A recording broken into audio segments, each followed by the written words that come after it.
The new F1 season is already in full swing, and right off the back of the Miami Grand Prix, I can give you all the information you need on the new F1 game that's releasing very, very soon.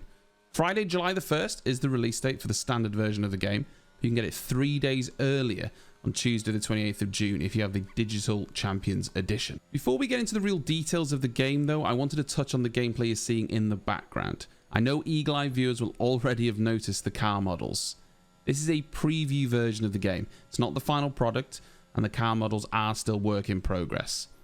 In this build, the cars are using the basic FIA car model that I'm sure everyone's already seen, with the team liveries applied to that. But when the game releases, obviously, it will have all the official car models. Just bear that in mind. Now, the biggest change in F1 2022 are the cars, because they are the biggest change in real life as well. Codemasters have spent a lot of time tweaking the handling model with these new cars in mind. The real cars are heavier across the board, and the tyres are now larger as well. All this makes a change to the way the cars feel out on track. There's been an improvement to the handling model, as well as a significant aero and suspension update. This is meant to represent the changes in how the cars use aerodynamics in real life, with it being such a big change this season. As well as that, there's been an extensive tyre model update, which should give you a better feeling of the car's traction. In my time playing the new game, I will say that it feels different, even if it is fairly subtle. The cars do feel like they have more weight to them, and I certainly felt that they were more predictable in the higher speed and under braking. Traction was definitely a bit trickier in areas though, without any assists on, but I did get used to it pretty quickly. And overall, I felt it was actually quite nice to drive. I noticed it going over curbs as well, especially going over the last chicane at Imola, for example. The cars definitely felt a lot stiffer.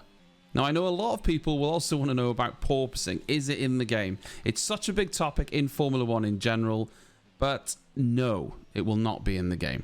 Lee Mather confirmed to us that, just like the teams, they had no idea it was going to be an issue, so it was never developed into the game.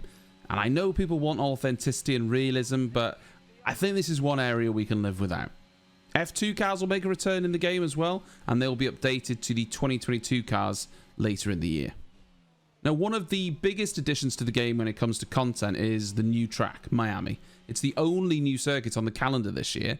I did release a full video on the Miami track a few days ago, so if you want to check that out and you're specifically looking for that track, I'll put the link down in the description below.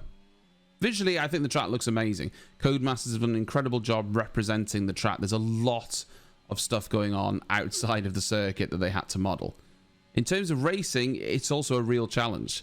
It feels quite similar to Jeddah to me in the first half of the circuit, but then it gets really tight and technical in the second part. I actually thought I'd really dislike it, especially seeing the layout for the first time, but having now raced around it quite a lot, I actually really enjoyed driving it.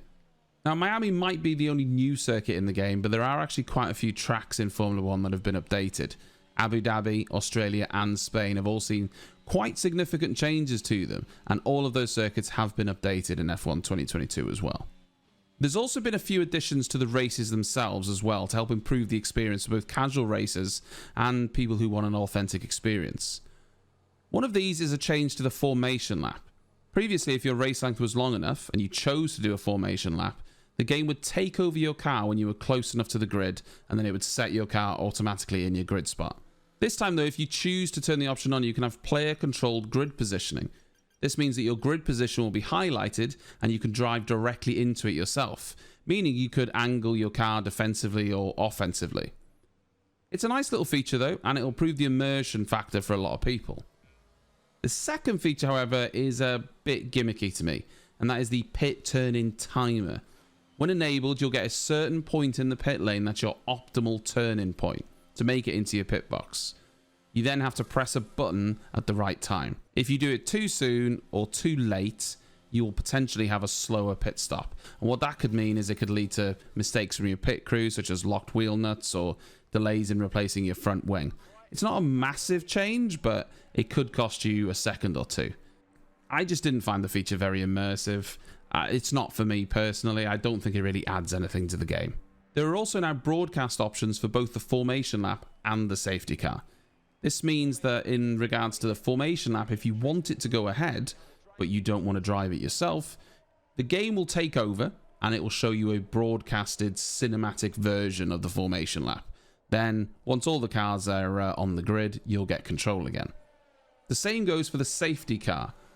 Once you've caught the safety car queue, the AI will take control of your car and it'll show you a broadcast version of what's going on behind the safety car. It'll skip ahead a couple laps and then it will give you control back when they're ready to go again. The idea of this is that you can have safety cars that are going to bunch up the pack, but if you don't want to take the time to actually go behind them at a slow pace for 3 or 4 laps, you can fast forward through it essentially. I know that for a lot of players as well, My Team and Career Mode is how they choose to enjoy the game, and that is returning again as you would expect. There are a few tweaks though. This time you can choose where your team will start in the pecking order. You can start as a newcomer, as you normally would, meaning you'll have a fairly low budget and you'll start at the back of the grid and have to work forwards. But you can also start as a title contender straight away as a team with a very big budget. Or you could choose a middle of the pack option for a compromise. You'll also have dynamic team events in My Team now, whereby you will have problems that can escalate if you don't deal with them. Problems with facilities such as the wind tunnel or the simulator may arise, and you can choose to either fix the issue or ignore it. But if you do ignore it, it could cost you down the line. There's no breaking point story this time around either, as Codemasters feel they need a 2-year cycle to produce the content that they want. One of the more interesting features being added to the game this year is something called F1 Life. This is essentially a player hub that will be yours to customize, and it'll be your area when you load the game. It will also act as a multiplayer hub when doing multiplayer races. This personal hub will be completely customizable. You can change furniture, fixings, paintings, and of course trophies as well. You can also customize your character. As always, you can change your race suit, helmet, gloves. But this time you can also pick casual clothes alongside your racing gear, picking sunglasses, t-shirt, jeans and trainers from various brands. The idea here is that you can show off your gear to other players, especially when you're in the hub. I'm personally not interested in the F1 Life side of things at all. I couldn't care less, in fact. I'm only interested in the racing itself, but maybe some people will like this added element. It's really not for me. Alongside F1 Life, we also have another new addition that may divide fans. Supercars. They were inspired to bring supercars to the game by Pirelli Hot Laps, and now you'll be able to try out supercars from brands such as Ferrari, Aston Martin, Mercedes and McLaren. When playing My Team in Career Mode, the Pirelli Hot Lap events will just take place in between races, and you'll be able to take part in them. You also have new on-track modes in the form of Autocross, Drift, Average Speed Zone and Duel. Alongside that, you also have Time Attack, Checkpoint and Pursuit. These cars will also be available in time trial mode as well. And if that wasn't enough, if you have the deluxe versions, you'll be able to drive the safety cars for the first time. So both the Mercedes and Aston Martin cars. Not in an F1 race, of course, but in the time trial modes. Now, I haven't been able to try out any of the supercars as they haven't been available in the build that we had access to, but I personally would much prefer to have classic F1 circuits and classic F1 cars, much like we had in previous games, than any supercars. I don't play a Formula 1 game to collect supercars. I play it to race Formula 1 cars. I may change my mind when I try them, so I'll give it a shot, but it seems like a really strange addition to me. What's more is you can showcase your supercars in your player hub for all of your friends to get jealous over. Lastly, this entire area, this player hub, items will be able to be earned via the season pass, in-game challenges and the store, so you'll be able to customize it to your heart's content. Speaking of customization, there's also been some improvements to car customization, which a lot of players have been asking for. You can now have parts of the livery in either matte, metallic, gloss or satin, and you can finally copy and paste a color as well. Customization seems to be a big part of F1 2022, and with it, you can now change your commentators with a lot more options available to you. You still have David Croft as your main commentator, but you can now choose to use Alex Jacks if you want. And you can also replace Anthony Davidson with Natalie Pinkham if you choose to. Jacques Villeneuve and Sasha Roos are also in the game as well. Another big change is the replacement to Jeff. Jeff, our beloved race engineer, is no more, but we're getting a fantastic replacement in the form of Mark Priestley, aka F1 Elvis. Mark Priestley has some fantastic insight into F1 as he is a previous McLaren engineer. I've watched a lot of his YouTube videos and I've learned a lot about F1 in general from his channel. They've even used an F1 headset to do the recordings for maximum authenticity.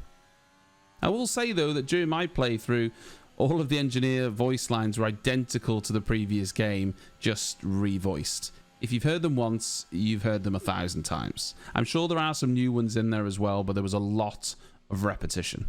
F1 22 has also overhauled the broadcast presentation to fit in with the style of the new season. New locations, revised podium sequences, and the intros and outros have all been changed a little bit as well. Lastly, but more importantly, for the first time in a Formula 1 game, it now has virtual reality support on PC. So if you've been looking for the most immersive experience possible, it's now available in all modes. Oh, and crossplay is also coming to the game, but not at launch. It is going to be added post-launch at some point. Overall, I feel as though F1 22 is a refinement of the series rather than a complete overhaul, and I personally am looking forward to getting stuck into it when it releases on the 1st of July.